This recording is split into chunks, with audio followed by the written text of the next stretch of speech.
Mula sa pakikipagsampalan sa isa't isa hanggang sa pagsisigawan sa loob ng kanilang bahay, ang Toro Family ang isa sa mga most viewed channel sa loob ng Pilipinas. With each and every upload gaining millions of views, it's really interesting kung ano nga ba ang dahilan kung bakit libo-libong mga tao ang nag-aabang sa bawat upload ng Toro Family. Hi, ako si AC at sa video ito tatalakayin natin ang one of the most toxic family channels sa loob ng YouTube. Pero bago ang lahat, bumalik muna tayo sa umpisa kung bakit nga ba sumikat ang Toro Family.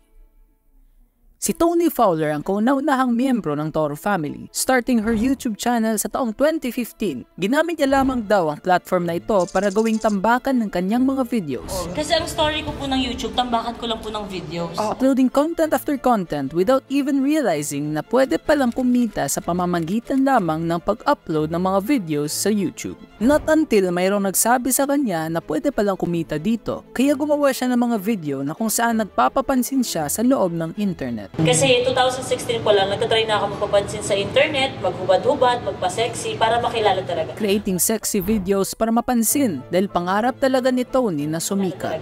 Pangarap ko talaga maging sikat. At feel na feel ko talaga, Miss Karen. At hindi din nagtagal, ay dumating din ang lahat ng pinagdadasal niya at paunti-unti na siyang nakikilala ng mga tao. At habang pataas ng pataas ang mga views ni Toni Fowler, pataas din ng pataas ang mga issue na nangyayari sa kanyang channel.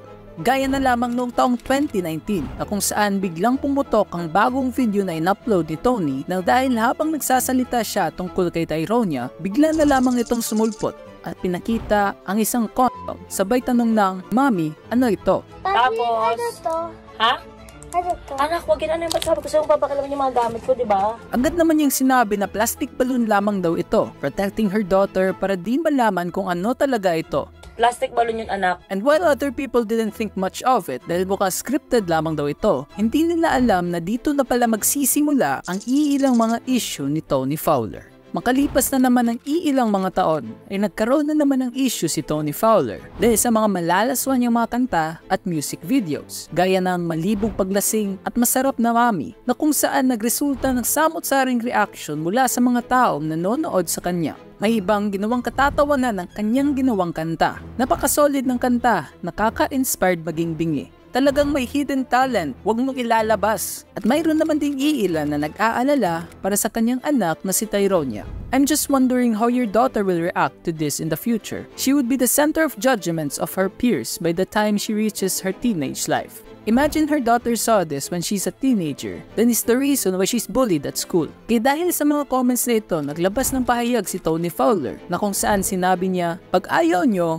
huwag nyong panoorin." Ngunit hindi lamang dito nagtatapos ang lahat ng controversy na ito. Nang dahil sa sobrang laswa ng music video na ito, sinampahan siya ng kaso ng KSMBPI dahil sa di umano'y paglabag niya sa Cybercrime Prevention Act of 2012 dahil sa tema ng kanyang kanta ng pamagat ay malibog paglasing. Kaya nag-post si Toni ng depensa patungo sa KSMBPI. She stated na, "Una, hindi ako nagpakita ng organs kung hindi toys. Linawin po ninyo yan. Ikalawa, gaya ng kalayaan ninyo tawagin akong bastos, may kalayaan din akong ariin ang aking sarili. Sa huli, gusto kong sabihin sa inyo na matapang kong haharapin ang mga kasong inihain nyo laban sa akin. Ako'y tahimik lang sa umpisa pero marunong akong lumaban kahit di ninyo ako pilitin." At makalipas ang ilang buwan, pagkatapos ihain ng Pasay Court ang arrest niya for alleged violation of the Cybercrime Prevention Act, Toni posted a 120,000 peso bail. Pero after all these issues, patuloy pa rin ang pagsuporta ng mga tao sa kanya at hindi lamang ang mga taong nanonood sa kanya ang nandyan para kay Toni, kundi ang sarili din niyang pamilya.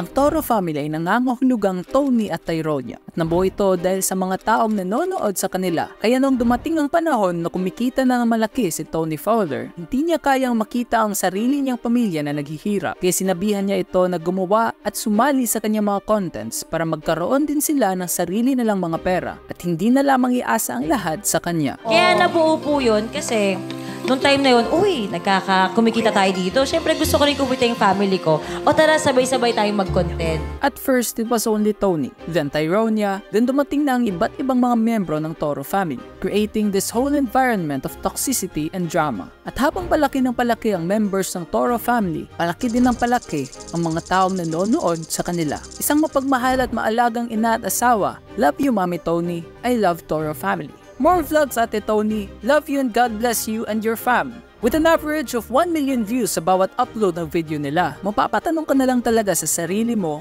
kung ano nga ba ang ginagawa nila and how did the Toxic Family became one of the most viewed channels sa loob ng Pilipinas.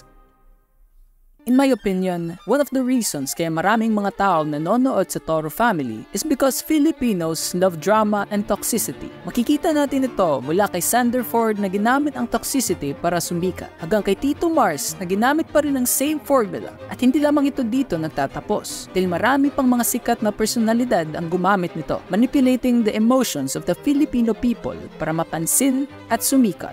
Toxicity is the key formula to easy success, right?